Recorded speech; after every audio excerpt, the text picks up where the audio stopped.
Hi!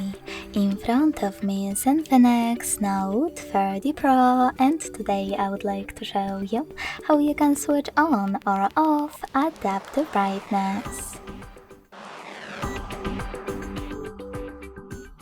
First of all, go into Tab menu and look for Auto Brightness shortcut. When you find it, click on it. As you can see, adaptive brightness is here. So when I click, it's white and a icon is yellow. That means that auto brightness is on, but you can always switch it off by hitting the same tile again.